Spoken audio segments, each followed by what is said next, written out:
I've seen these little girls of color watching the trailer of Little Mermaid, and I was so moved. I wanted to ask you, like, what goes through your mind when you see? Well, it was such a. I was surprised by the reaction in a way.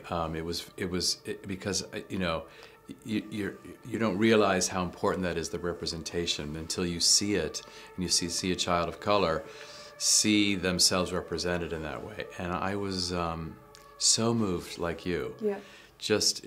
I was so deeply proud too. I mean, it was never the agenda to cast a woman of color in this role, but the bonus of it is that this has happened, and you know. And so any way we can sort of move things forward like that, move the culture forward like that. She was cast because she's the best person for the role, period. That was the only reason. Which is great. Yeah, she's lovely, isn't she? Yeah. She's just, I mean, to be quite honest, there was no one better that we saw or auditioned for the role.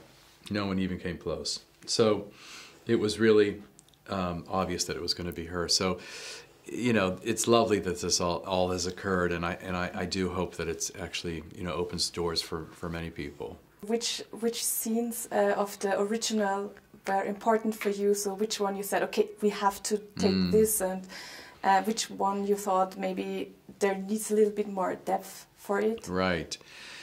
I mean, it is a different genre, live action. So you're realizing right from the very beginning, you have the opportunity to open it up, make it deeper, more expansive, but also more emotional ultimately, because you're working with real people and real characters. So I guess, you know, in terms of what to take, you know, the songs that mean so much to everybody, that are so beautiful, like Part of Your World, or Under the Sea, Kiss the Girl, all these really sort of Poor Unfortunate Souls, these incredibly beautiful numbers. It was really about taking those numbers and rooting them in something truthful, you know, because now you're in a live action genre. Make it something real you can connect to, and not sort of artificial in a way. Anyway, it's different when you have live people singing, and you know, and you see them. So it really has to have all of that truth.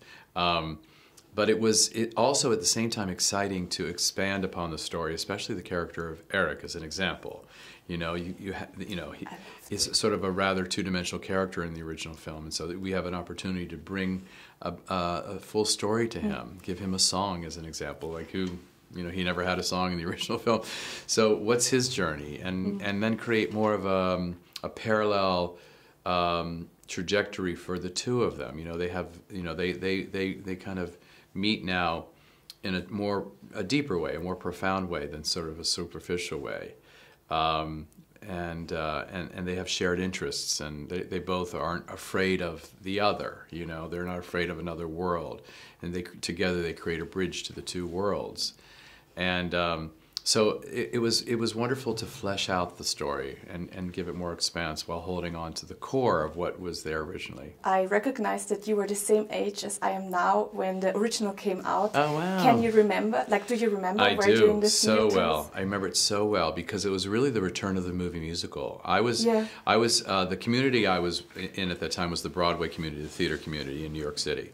And we were all so excited because it really was the resurgence of musicals. Musicals had been dead for quite a while at that point on That's film. True, yeah. They weren't around, they weren't working, and people weren't accepting people singing. But the fact this sort of Broadway-style musical film came out, it was so exciting for everybody, and I remember it so well, and it was just joyous. And it really ushered in this huge, long era of animated musicals. And in a way, I feel it opened the door for my film Chicago later on.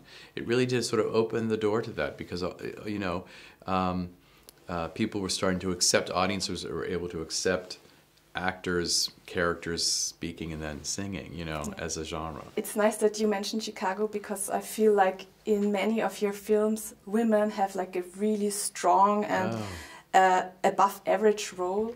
Which I like, I really like it, and what narratives, creative choices you have made to give voice to women who are not heard or lost their voice, like Arielle. Oh, that's so lovely. I thank you for saying that. I mean, I guess that's, you know, something that's important to me. Obviously, is that women's stories are told. Very important to me.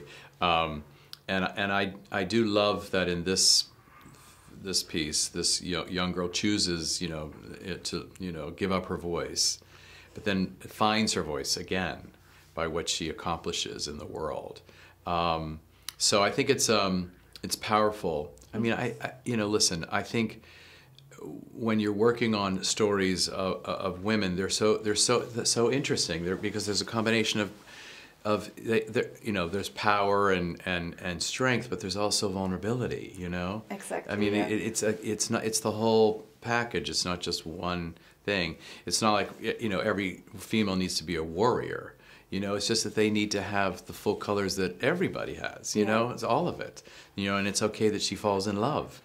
She finds someone that she really connects with as kindred spirit and falls in love. So I think it's good to sort of, that's the most important thing, that you see the whole, all of the colors of somebody. The last scene of the movie where all the mermaids were, it was amazing. Well, that was, I loved that we could sort of end with that, that the two worlds come together, and that it's the beginning of maybe something healing. And it's profound in many ways to me. I think also the father learning to let go, let her go, and it's not the life he had chosen for her. He saw a different life. She didn't feel comfortable in her life. She felt displaced, really. But at a certain point, you have to believe what your children say and hear what they say and let them move on. I love that he says to her, you shouldn't have had to give up your voice to be heard, but now I'm listening.